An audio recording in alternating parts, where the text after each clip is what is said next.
শুভারম্ভ হতে যাচ্ছে কবিতে ও কীর্তনাঙ্গে পালা গান। যুগাবতার শ্রী রামকৃষ্ণ।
ब्रह्मानंदं परमसुखदं केवलं ज्ञानमूर्तिं गंगातीतं गगनसदृशं तत्तमसादिलक्ष एक একম নিত্যং বিমলমচলম সর্বাদি সাক্ষী ভূতম ভাবাতীতং ত্রিগুণরহিতং সদ্গুরুতম নমামি। করিয়ে প্রণতি স্তুতি বন্দে মাতা সরস্বতী শ্বেতাঙ্গিনী অয়ি বিনাপানি নারায়ণ দেবর সঙ্গে অপরূপ রূপরঙ্গী শতপদ্মা সনে স্থিতা বাণী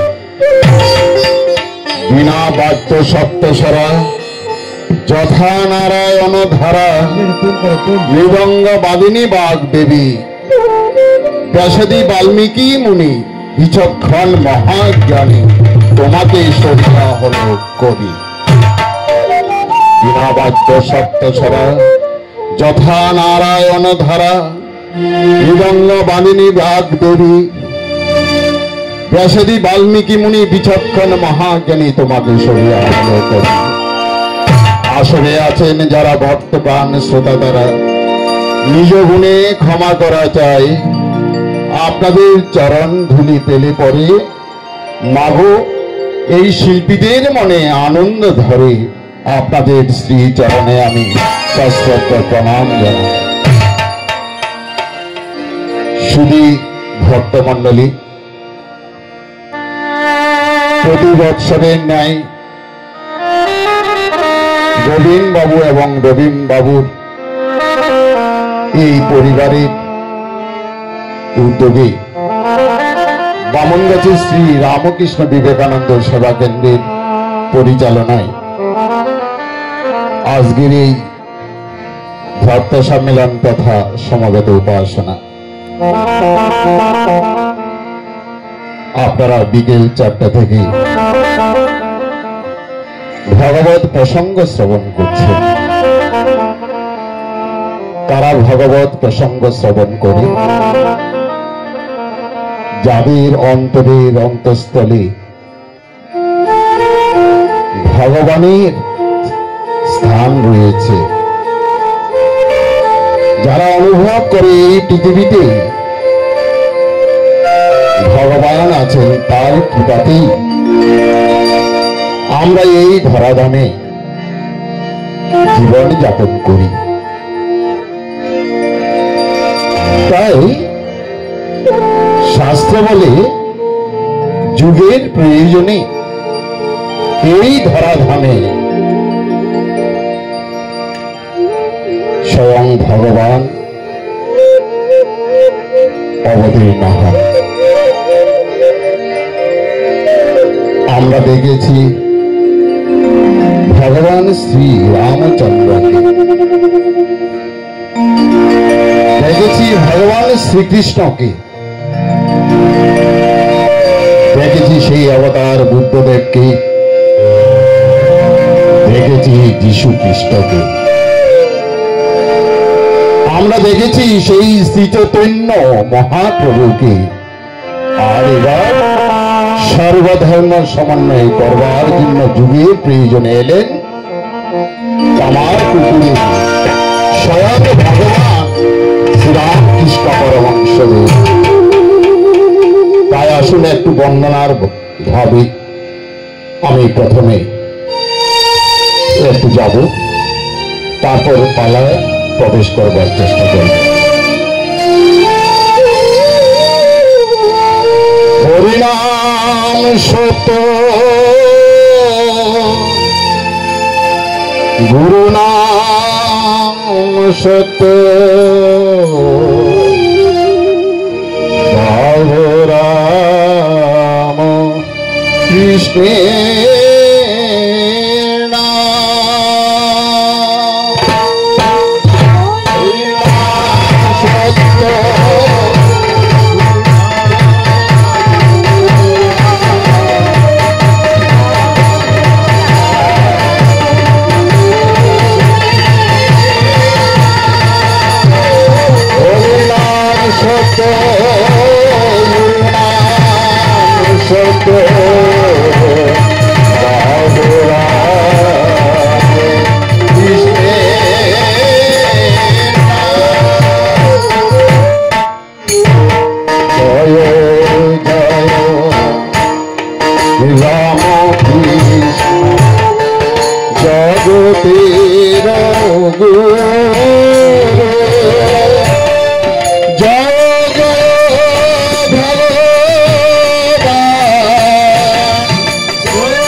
জগত জননী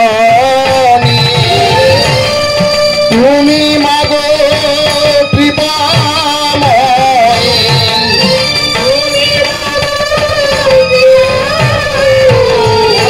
তুমি মাগো কৃপাময়,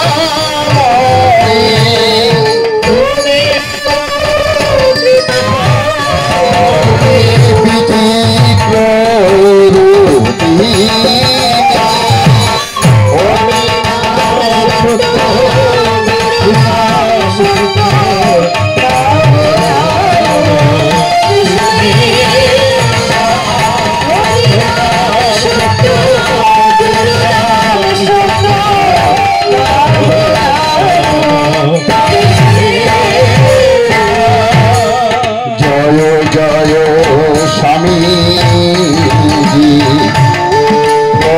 কি জানা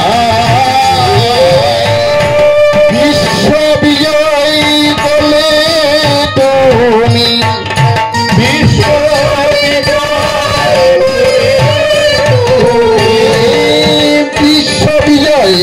বলে তুমি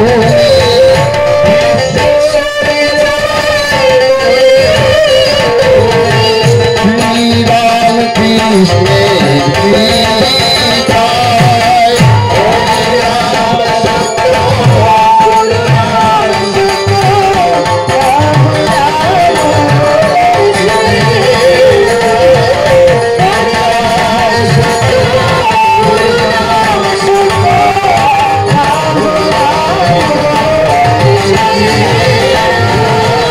শাস্ত্র বলে মা, যেখানে ভগবত প্রসঙ্গ হয় সেখানে স্বয়ং ভগবান বিরাজ করেন।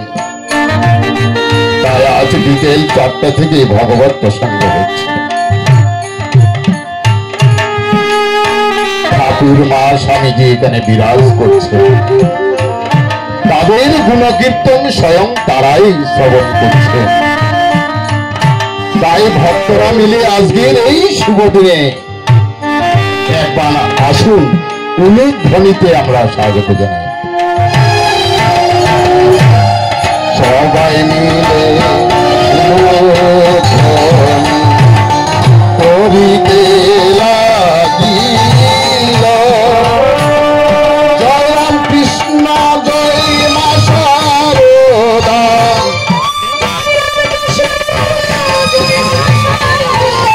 জয় রাম কৃষ্ণ জয় মা শারদা,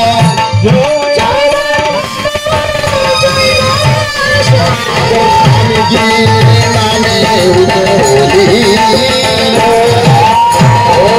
নাম সত্য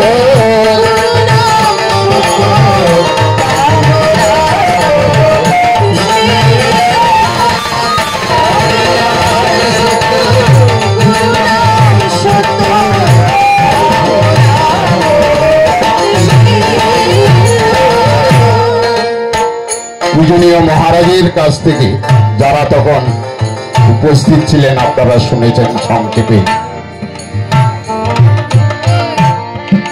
এই যুগাবতার শ্রীরামকৃষ্ণের আগমন এই ধরাধামে কিভাবে হয়েছে সংক্ষেপে বলেছেন।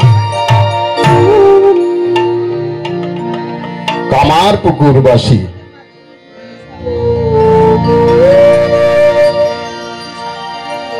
যে সমস্ত ভক্তগণ আজ যাকে নিয়ে মাতোয়ারা হয়ে থাকে, তার পিতৃদেব ছিলেন একজন সত্যবাদী সত্যস্বরূপ ক্ষুদিরাম চট্টোপাধ্যায়। তার ইচ্ছে হয়েছে গয়া ধামে যাবেন। মহাপ্রভুরও ইচ্ছা হয়েছিল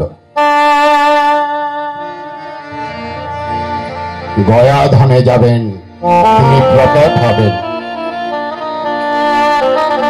গয়া ধামে গিয়ে মহাপ্রভু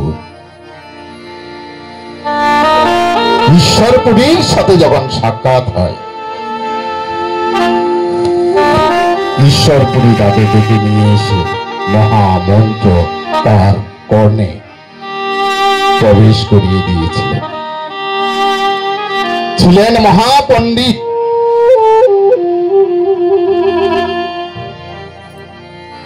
মহাপ্রভু টোলে যারা পড়াশোনা করত তারা তো বর্তমান যেমন আপনারা বলেন রামকৃষ্ণ মঠ মিশনে যারা পড়াশোনা করে তাদের ফলাফল খুব ভালো হয়।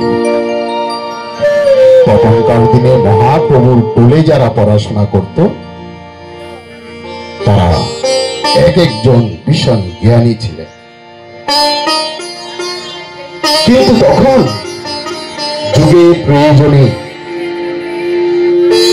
অস্থির পরিস্থিতি সর্বত্র, তখন মহাপ্রভু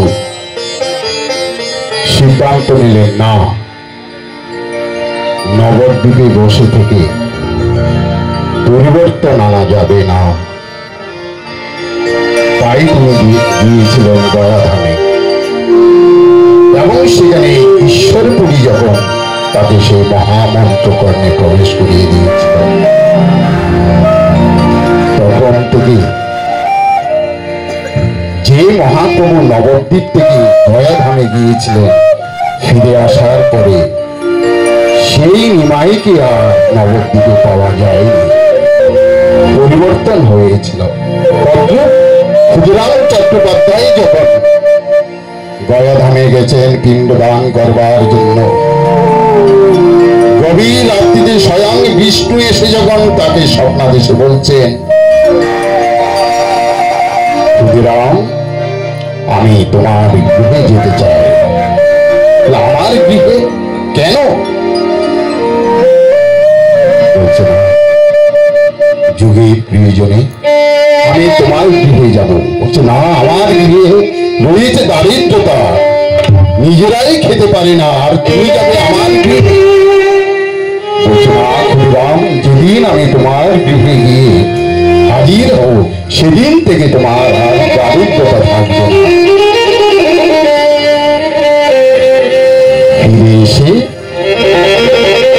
তার সহধর্মিণীকে যখন বলেছে, সহধর্মিণী বলছে, তুমি যখন গয়া ধামে ছিলে তখন কিন্তু আমি যুগীর শিব মন্দির থেকে যে জ্যোতির বলয় আমার জঠরে এসে প্রবেশ করেছে, সেদিন থেকে আমার মনে হচ্ছে আমি সন্তান সম্ভব। বলছে কি বলছে? বলছে হ্যাঁ। কাউকে আর বলো না, স্বয়ং ভগবান আমাদের গৃহে আসবে। এসেছিল কিভাবে? আকাশে তারাগুলি জল জল করছে, আলোকিত হয়েছে, চতুর্দিকে গাভীগুলি হাম্বা হাম্বা রব করছে। যে জমিতে চাষ হয়নি সেই জমিতে চাষ হচ্ছে, ফুলের বাগানে ফুল ফুটছে। এতদিন ধরে যে সমস্ত ফুলের গাছ ফুল ফুটেনি, সে সমস্ত ফুলের গাছে ফুল ফুটছে। মলয় বাতাস বইছে চতুর্দিকে।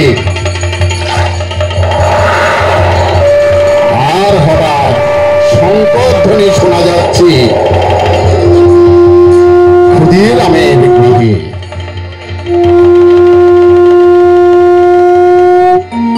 তামার পুকুরে নারীগণ এবার ছুটে ছুটে আসছে। চিন্তিত ছিল তারা, এই বয়সে চন্দ্রামণি সন্তান সম্ভব হয়েছে, প্রসবকালে তার বিপদ হতে পারে। কিন্তু না, বিপদ হয়নি। বিপদ না, যে গৃহে স্বয়ং ভগবান স্বইচ্ছায় আসেন সেখানে বিপদ হতে পারে? অসম্ভব। তাই নারীগণ তখন উলুধ্বনি করছে।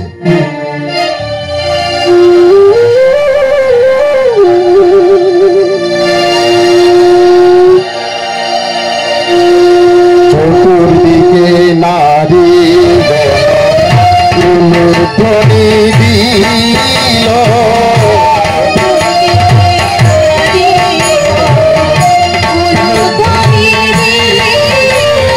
চতুর্দিকে নারীগণ উলুধ্বনি দিল,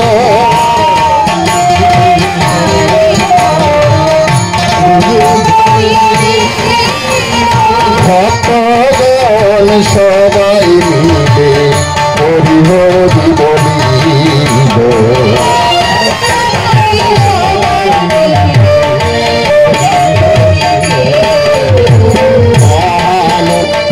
ভক্তগণ হরি হরি বলে,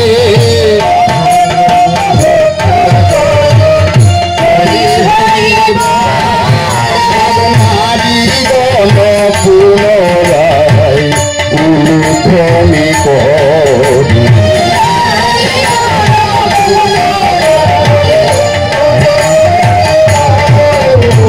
মনের আনন্দে ক্ষুদিরা নৃত্য আরম্ভিল,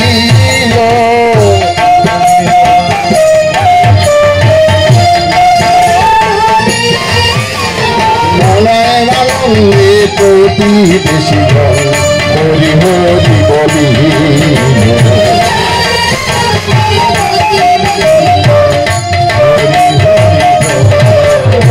মহানন্দে চন্দ্রমণি কোলালোকিত করে,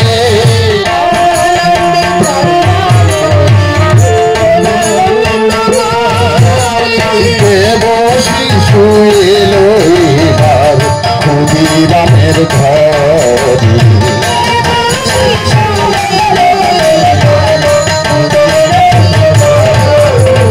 হরি বল হরি বল হরি সবাই নৃত্য করে,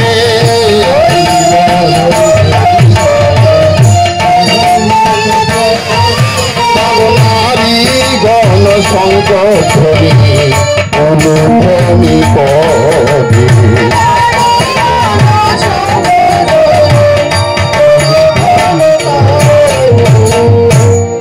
ক্ষুদিরাম চট্টোপাধ্যায় মহানন্দে এবার কি করছেন? বলছে এসো, স্বয়ং দেবশিশু এসেছে আমাদের গৃহে, সবাই মিলে একবার হরিবোল হরিবোল বলি। হরিবোল হরিবোল হরিবোল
শ্রীকৃষ্ণের জন্ম কোথায় হয়েছিল?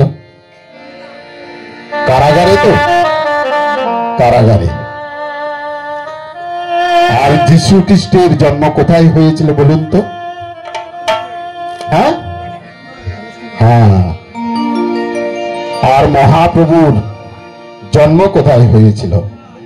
নিমতলায় ভক্ত আছে। বামনগাছি ভক্তহীন নয়। মহারাজারা বলেন বামনগাছিতে ভক্তরা বসবাস করে, অনেক ভক্ত আছে।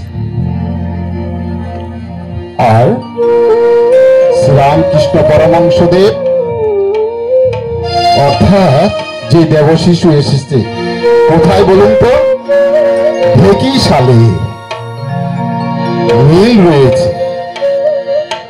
ভগবান কোন সোনার পালঙ্ক জন্মগ্রহণ করেনি, রূপার কোন সেই বাসভবনে জন্মগ্রহণ করেনি। ঢেকি সালে বিস্তারিত বলতে গেলে অনেক সময় লাগবে। চলুন একটু কম সময়ের মধ্যে ছুটতে থাকি। আমি দেখেছিলাম এখানে একজন বৈষ্ণব এখানে বসেই মালা জপ করছিলেন, অনেকক্ষণ ছিলেন। কামারপুকুরে একজন মহাবৈষ্ণব ছিলেন। মহাবৈষ্ণব কেন বলছি? বৈষ্ণবের বর্ণনা শাস্ত্রে যেভাবে বলা হয়েছে সে সমস্ত গুণগুলি ছিল কামারপুকুরের একজন বৈষ্ণবের। তার নাম ছিল চিনু সাকারি। দারিদ্রতা রয়েছে তার গৃহে। সবাই ভালোবাসে এই দেব শিশুকে। কেউ ডাকে গদাই, কেউ বলে গদাধর। গদাধর নাম কেন এসেছে? ও গদাধরের গদাধর। সবাই ভালোবাসে। আমি গত পরশুদিন একটি ভক্ত সম্মেলনে বলেছিলাম যে কামারপুকুরের নারীগণ এই দেব শিশুকে এতই ভালোবাসত, তারা সযত্নে কিছু ভালো কিছু রান্না করলেই ওই গদাইকে নিয়ে তাদের বাড়িতে খাওয়াত। গদাইকে পাশে পাওয়ার চেষ্টা করত, কারণ তার আঁকি দুটো, তার সুললিত কণ্ঠধ্বনি, তার চাউনি, তার যে সরলতা, সবকিছুই কামারপুকুর বাসীর কাছে আনন্দ হয়েছিল। কিন্তু সবচেয়ে যদি বেশি ভালোবেসে থাকি চন্দ্রমণি আর ক্ষুদিরামের পরে মনে হয় সেই চিনু সাকারি পরম বৈষ্ণব। একদিন সেই চিনু সাকারিকে দেখা যাচ্ছে অস্ত্র বিসর্জন করছে। কেন এই অস্ত্র বিসর্জন প্রশ্ন জাগে না? সবাই ভালোবাসে, আবার চিনু সাকারি কেন অস্ত্র বিসর্জন করে? তার কারণ হচ্ছে এই যে দেব শিশু সবাই বুঝতে পারেনি, একমাত্র চিনু সাকারি বুঝতে পেরেছে। তাই একদিন গদাইকে হাত ধরে বলছে, গদাই আজ তোকে নিয়ে যাব একান্তে। বলছে আমাকে নিয়ে যাবে একান্তে? কেন? বলছে চল গদাই, আমার ভেতরে যে তোর জন্য যে কি কষ্ট হচ্ছে, আমার জন্য তোমার কষ্ট হচ্ছে। বলছে যতক্ষণ পর্যন্ত তোকে আমি নিয়ে একাকি পুজো করতে পারছি না। বলে পুজো? বলছে হ্যাঁ। নিয়ে গিয়ে সেই পরম বৈষ্ণব এই গদাইকে বসিয়ে কপালে তিলক পরিয়ে দিচ্ছে। বাহ! আবার ভোরবেলা উঠে পুষ্প চয়ন করে একটি মালা গেঁথে এই মালাটি কিনে আনা হয়েছে, কিন্তু গড়াইকে যে মালাটি চিনি সাকারি দিয়েছে সহস্তে গড়া সেই মালা। আর সামান্য একটু মিষ্টি নিয়ে এসেছে, অতি কষ্ট বসিয়েছে, তিলক লাগিয়ে দিয়েছে, মালা পরিয়েছে, আর মুখে সেই মিষ্টি তুলে ধরেছে। গদাই দেখতে পাচ্ছে মহানন্দে সেই মিষ্টি চিনি সাকারে তার মুখে দিচ্ছে, কিন্তু কাঁদছে। কেন কাঁদছে? যখন জিজ্ঞেস করেছে গদাই আপনার ওই অস্ত্র বাড়ি কেন, বলছে গদাই যেদিন আমি এই পৃথিবীতে থাকবো না আমি জানি আমি আর এই পৃথিবীতে বেশি দিন নেই, চলে যেতে হবে এই পৃথিবী ছেড়ে। যেদিন তোকে এই জগৎবাসী চিনতে পারবে সেদিন আর এই চিনি সাগরী এই পৃথিবীতে থাকবে না। সেই চিত্র আমি দেখে যেতে পারলাম না গদাই, তার জন্য আমার এই অস্ত্র বিসর্জন। এই ছিল আমার পুকুরের গদাই তথা গদাধর। তাই সেদিন পদকর্তা বলছে দশকুঠিতে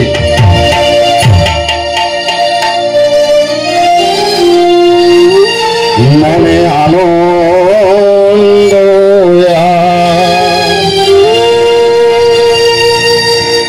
ধরে না রে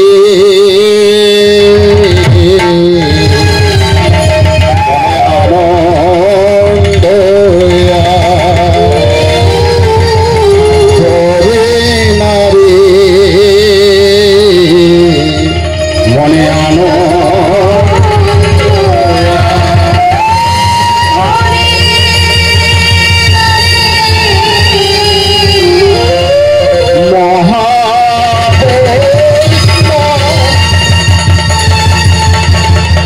অশ্রু বিসর্জন করে আনন্দ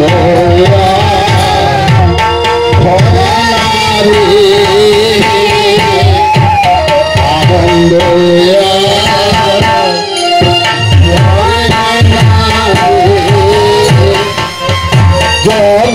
জগৎবাসী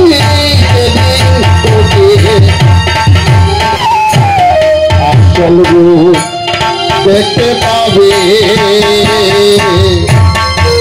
জগৎবাসী তোর রূপ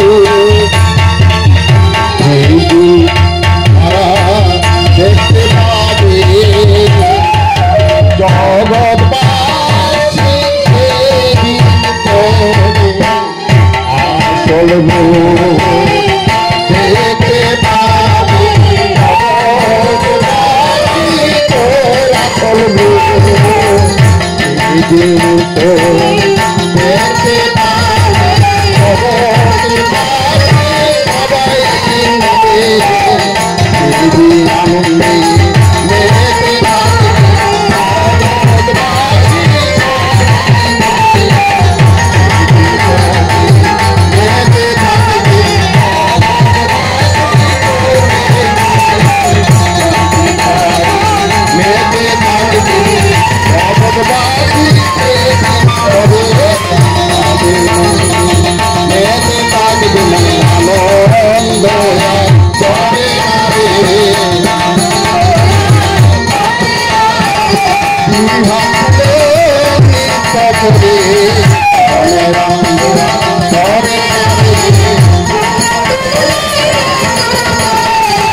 আপনারা জানেন রঘুবীরের ভক্ত ছিলেন।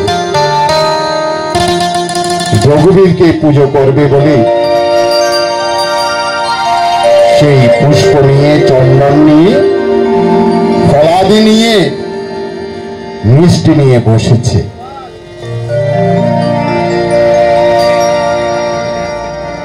আর যখন ধ্যানে বসেছে,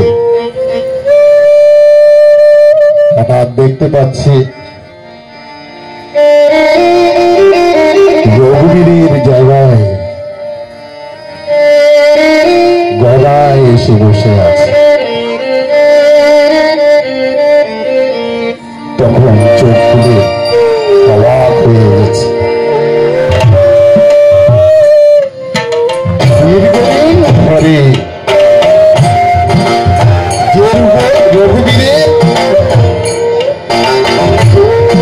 যে রঘুবীরের আমি পূজা করে আসছি, কি হলো? রঘুবীরের জায়গায় গদায় এসে বসে আছে। আর যেটুকু চন্দন ছিল গদায় সহস্তে কপালে লাগিয়ে নিয়েছে। ফুলের মালাটি সহস্তে নিয়ে নিজের গলায় পরে বসে আছে। আর দেখতে পাচ্ছি ফলাদি মুখে দিচ্ছে আর হাসছে। তাই বলছে, গদাই তুই এখানে? বলছে, হ্যাঁ বাবা, দেখো না আমি কেমন সেজেছি, একেবারে যেন রঘুবীর। তার গৃহের সন্তান স্নেহের গদাই তার যেন পরিবর্তন হয়েছে, যেন তিনি রঘুবীরকে দেখতে পাচ্ছেন।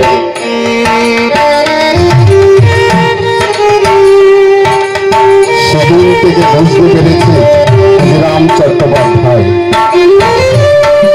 স্বয়ং ভগবান যে প্রতিশ্রুতি দিয়েছিল সত্যি ভগবান এসেছে তাদের। তাই মা আপনাদের দেখে ভালো লাগছে। বিশালাক্ষী মন্দিরে আপনারা কারা কারা গেছেন বলুন তো? বিশালাক্ষী মন্দির দেখেছেন? আমার পুকুরে যদি যান বিশালাক্ষী মন্দির দেখে আসবে। দেখেছেন? আপনারাও দেখেছেন। বিশালাক্ষী মন্দিরে যাচ্ছে মায়েরা, বিশাল কিনে যাওয়া হচ্ছে। মায়েরা ভাবছে সাথে গদাইকে নিয়ে গেলে কেমন হয়। তাই চন্দ্রামণি দেবীর কাছে গিয়ে বলছেন, আমাদের সাথে গদাইকে একটু নিয়ে যেতে চাই, যদি সম্মতি পাই তাহলে আমাদের সাথে ওকে নিয়ে যাব। চন্দ্রামণি দেবী বলছে, হ্যাঁ যাও, ওই গদাইকে নিয়ে যাও সাথে। ওই বিশালাক্ষী মন্দিরের দিকে এগিয়ে যাচ্ছে। হঠাৎ মাঝ রাস্তায় গিয়ে দেখতে পাচ্ছে গদাই অচৈতন্য হয়ে পড়ে আছে। সবাই ছুটে এসে বলছে, গদাই বাড়ি গিয়ে চন্দ্রামণিকে আমরা কি বলবো, কি হয়েছে? চৈতন্য আর ফিরে আসছে না, বেহুশ হলে যেমন। অনেক চেষ্টা করা সত্ত্বেও যখন কিছুই হচ্ছে না, এবার গদাইয়ের কর্ণে মাতৃনাম শোনানো হচ্ছে। যে মাতৃনাম শোনানো হয়েছে, মায়েরা সবাই মিলে মায়ের নাম শোনানোর সাথে সাথে গদাইয়ের চৈতন্য প্রাপ্তি ঘটেছে। কিভাবে সেদিন গাইছে সবাই মায়ের নাম, জয় মা জয় মা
চলুন এবার আমাদের সবার গভীর শ্রদ্ধা ঠাকুরের ভাষায় অষ্টসখীর এক সখী আমাদের রানীমা, অর্থাৎ রানী রাসমণি। মায়ের ইচ্ছায় ভাগীরথীর তীরে তিনি মন্দির প্রতিষ্ঠা করেছেন। সেখানে গদাইকে অর্থাৎ গদাধরকে পূজারী হিসাবে নিয়োগ করা হয়েছে। তাই তিনি মন্দিরে প্রবেশ করে প্রথম দিনে ঠিক করে নিয়েছিল,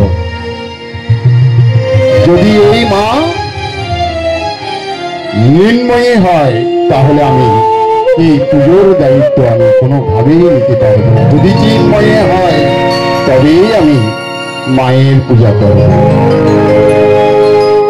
প্রথমেই ঠাকুর, আপনারা জানেন ঠাকুর যেমন সুন্দর মূর্তি তৈরি করতে পারতেন, ভালো গাইতে পারতেন, ভালো অভিনয় করতে পারতেন, তাই মায়ের মন্দিরে প্রবেশ করে মায়ের নাসিকার সামনে তুলে ধরেছে। দেখতে পাচ্ছি নাসিকা নিঃশ্বাস প্রশ্বাসে তুলে ধুলছে, মা জাগ্রত আছে, মায়ের সাথে কথা বলতে হবে। তাই প্রথমে সঙ্গীতের ডোরে বাঁধবার জন্য তিনি চেষ্টা করছেন।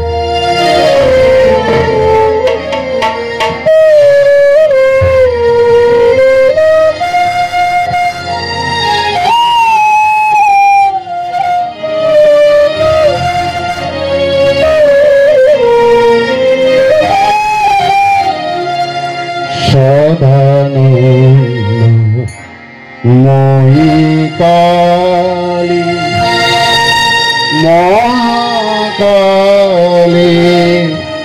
মনমোহিনী সদা মহিকালী মহাকালী মনমোহিনী সদা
ব্রহ্মাণ্ড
ধরে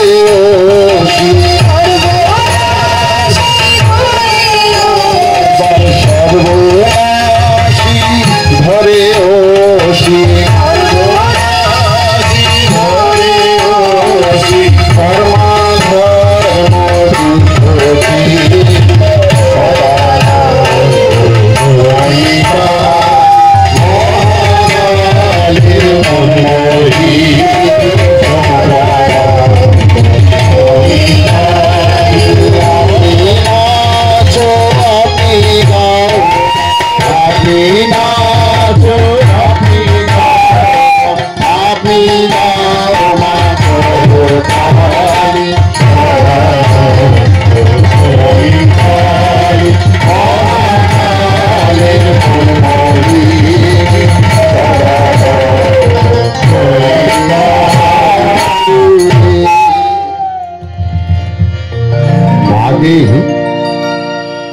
সঙ্গীতের মাধ্যমে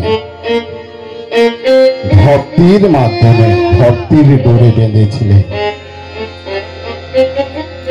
তাই মা তার সন্তানের ডাকে সাড়া দিয়েছিলেন। তাই তো ঠাকুর শ্রীরামকৃষ্ণ পরমহংসদেব বলেন, ডাকার মতো ডাকলে পরে কেমন শ্যামা, জোরে একটু শুনি, ডাকার মতো ডাকলে পরে কেমন শ্যামা থাকতে পারে। ডাকার মতো ডেকেছিলেন ঠাকুর, তাই শ্যামা সাড়া দিয়েছিল। তবে মা যেভাবে বললাম সেভাবে কিন্তু একেবারে হয়নি। যেদিন ঠাকুর ভেবেছিলেন মাকে ডেকে ডেকে দিবানিশি চোখের পলক পড়ে না, নিদ্রা বলে কি জিনিস কিছু বুঝতে পারত না, দিবানিশি শুধু মা মা মা। সন্ধ্যা ঘনিয়ে আসলে আমরা যেমন সারাদিনের হিসাব কষি,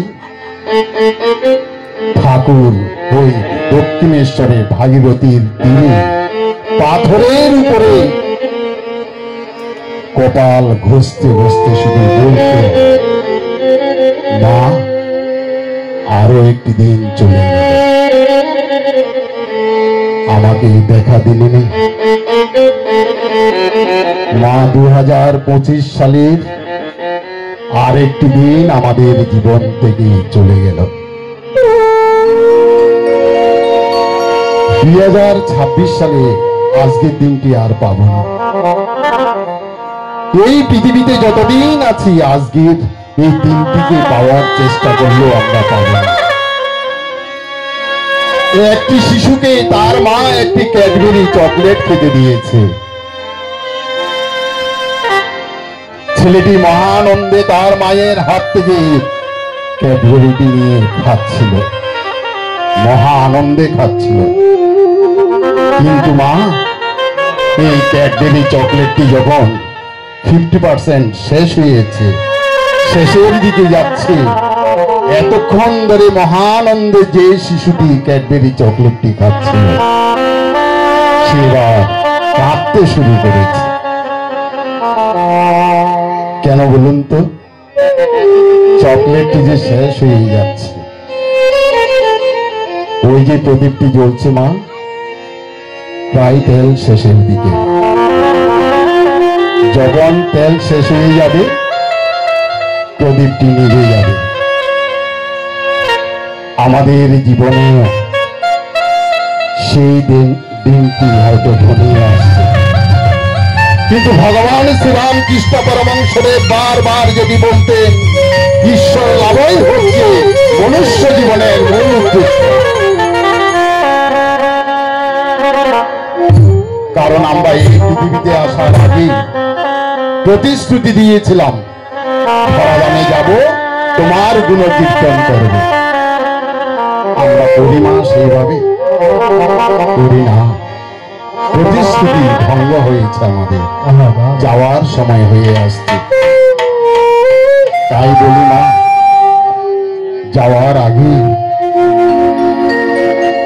একবার তার গুণ সংকীর্তন করুন। ঠাকুরের কাছে অনেকেই যেতেন,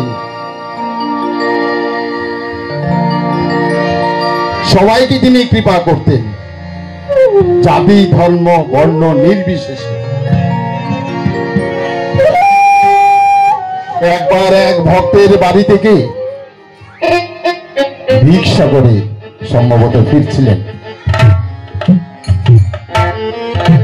কলকাতায় এখনো মনে হয় আছে গেরো মসজিদ বলে মনে হয়। সেই মসজিদের সামনে এক ফকির দীর্ঘ সময় ধরে চিৎকার করছিল, আ প্যারে আজা, আ প্যারে আজা। কেউ বুঝতে পারছিল না কেন তার এই চিৎকার। রিক্সা থেকে নেমে ছুটছে ঠাকুর, সাথে ভাগিনা দিয়েছিল না কে ছিল ঠিক আমার এই মুহূর্তে মনে করছে। সেও ছুটছে, কেন ছুটে যাচ্ছে, কোথায় যাচ্ছে জানে না, কিন্তু সেই ফকির আ প্যারে আজা, আ প্যারে আজা চিৎকার করছে। ঠাকুর গিয়ে তাকে যখন আলিঙ্গন দিয়েছে, সেও ঠাকুরকে আলিঙ্গন করে বাঁটোয়ারা হয়ে গেছে। সুজনে সুজন চিনে মা ভক্তের মতো যদি ভক্ত হয়, একজন ভক্ত আরেকজন ভক্তকে দেখলে তার স্বরূপকে চিনতে পারে। তাই মা এই জীবনে শেষ প্রান্তিকায় আমরা যেতে চলেছি। মায়ের মতো আমি মায়ের একটি ঘটনা বলি। মা মানে আমাদের অন্তর্যামিনী মা সারদা দেবী।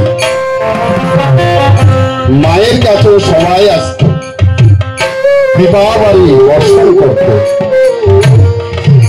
একদিন একজন ভক্ত এসেছে, এসে মাকে প্রণাম করছে। বাবা বসো। প্রণাম করতে গিয়ে মায়ের আঙুলে কামড় দিয়ে বসেছে। মা বলছে, কি আমাকে প্রণাম করতে এসে কামড়ে দিয়েছে তুমি? সবাই বলছে, ইস মাঝে কষ্ট পেল, মায়ের পায়ে প্রণাম করতে গিয়ে আঙুলে কামড় দিয়ে বসেছে। তখন সেই ভক্তকে যখন বলছে, কেন তুমি কামড় দিলে? বলছে, আমি এমন ভাবে মাকে কামড় দিয়েছি, মা যেন জীবনেও আমাকে না ভুলে। যতক্ষণ ব্যথা থাকবে ততক্ষণ তো আমার কথা মনে পড়বে।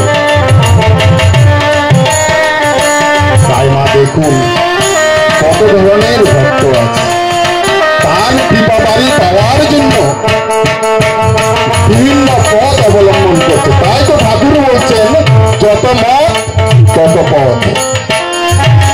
বিভিন্ন পথ আমরা অবলম্বন করতে পারি। তাই মা সময় অনেকটা হয়ে আসছে। ঠাকুর একদিন বলরাম বাবুর গৃহে এসেছেন রথযাত্রার দিনে। আপনারা যেভাবে সুসজ্জিত ভাবে বসে আছেন, সেদিন সেখানে অনেক ভক্ত। তাই ঠাকুর যখন এসেছেন রথযাত্রার দিনে, ঠাকুর গেলেই যেখানে যেত সেখানেই গান গাইতেন। গানের কথাগুলো কাকে নিয়ে? স্বয়ং ভগবানকে নিয়ে। তাই সেদিন ঠাকুর গাইতেন,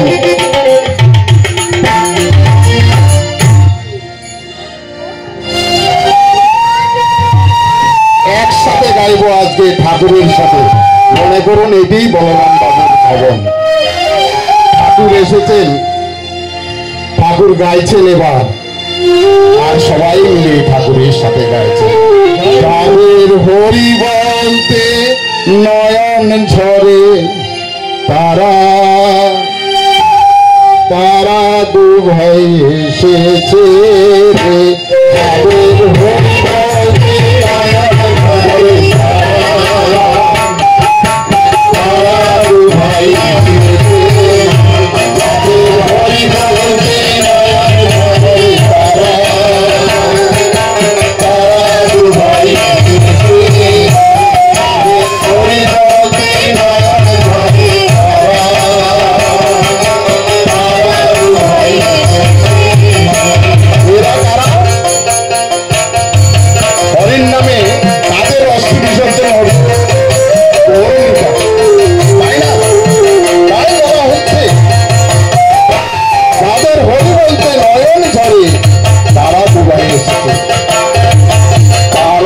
দুভাই এসেছে, দুভাই এসেছে, হরি বলছে নয়ন ঝরে, তারা দুভাই এসেছে,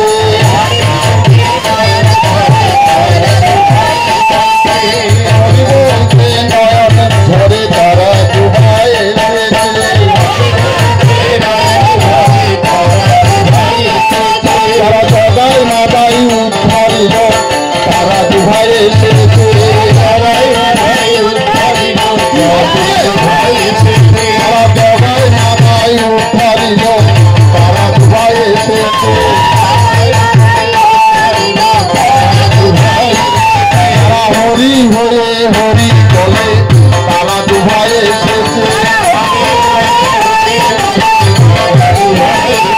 তারা হরি হয়ে হরি বলে, তারা দুভাই এসেছে,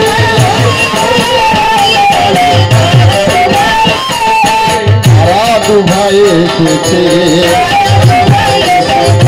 তারা দুভাই এসেছে, বাবু তুমি তারা দুভাই এসেছে,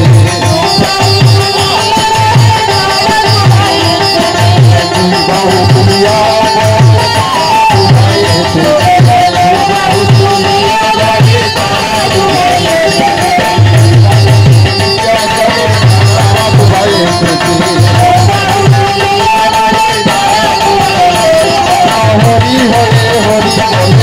দুভাই এসেছে,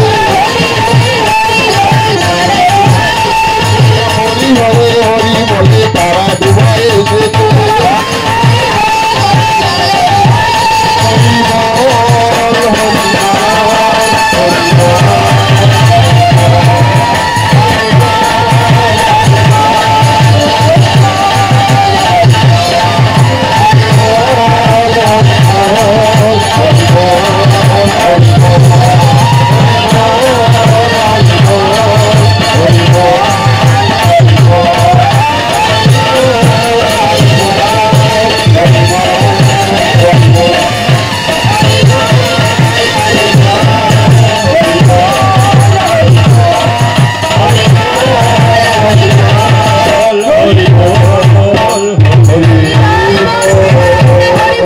বল, হরি বল,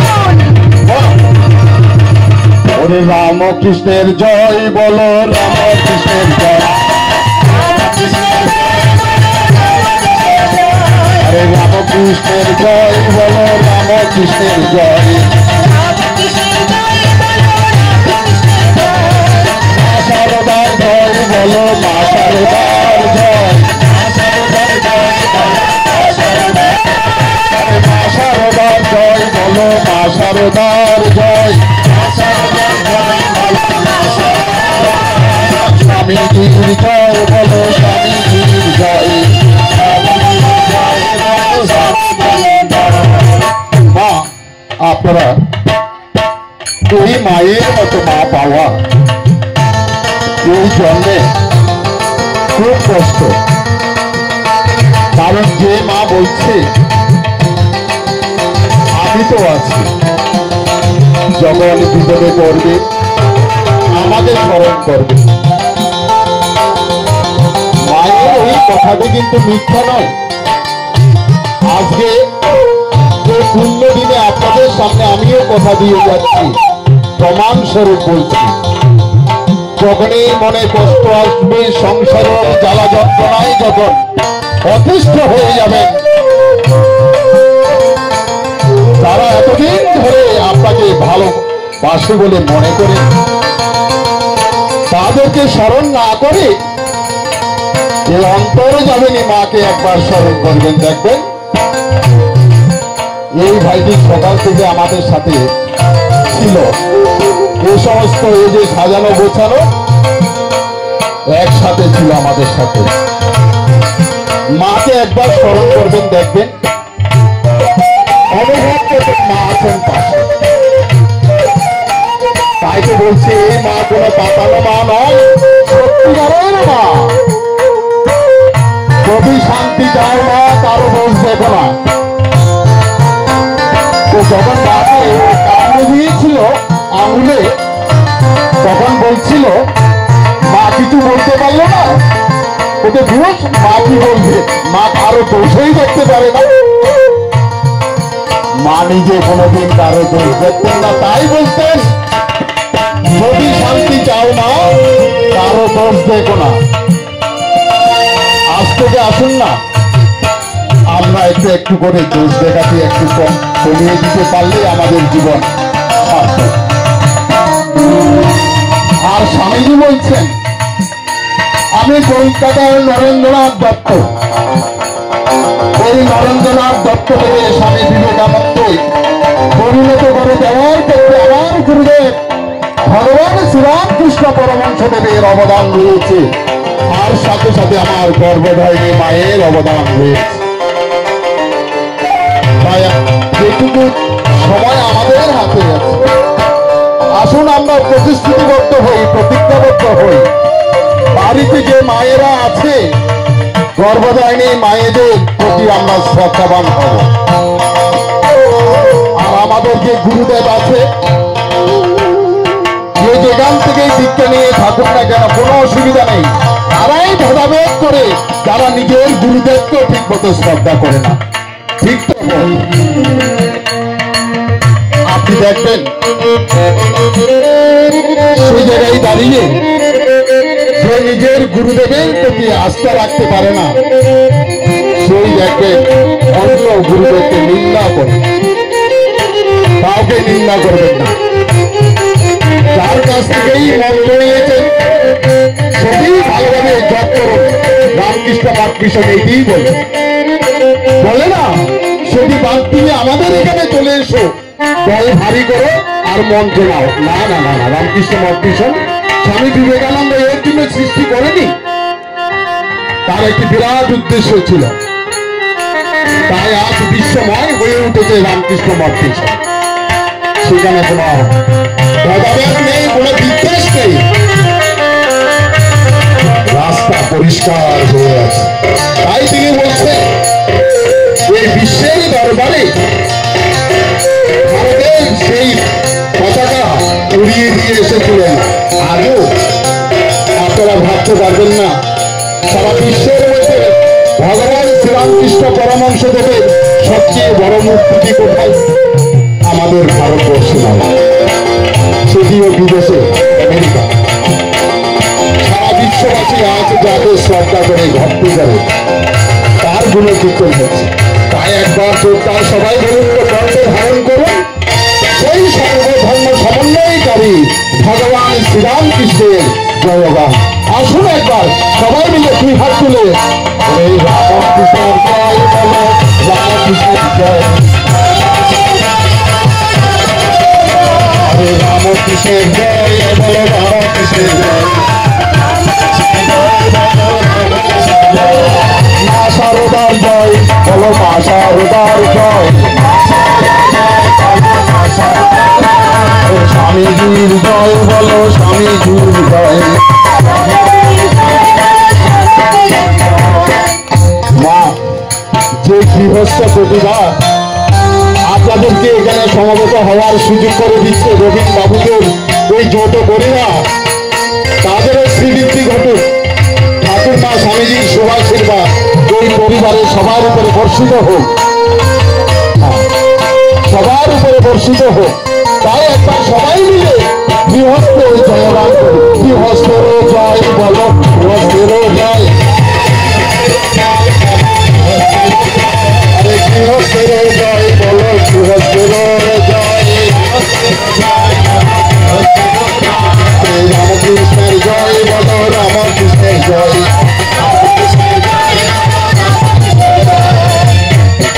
মা দেখুন একদিক থেকে দেখুন, বাবা একটু বসো,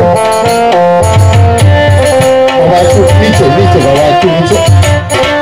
ওই যে দেখেছেন ঢোলকে কি সুন্দর জবাব দিচ্ছে। ওই নামটিও কিন্তু যে সেই নাম, আকাশ।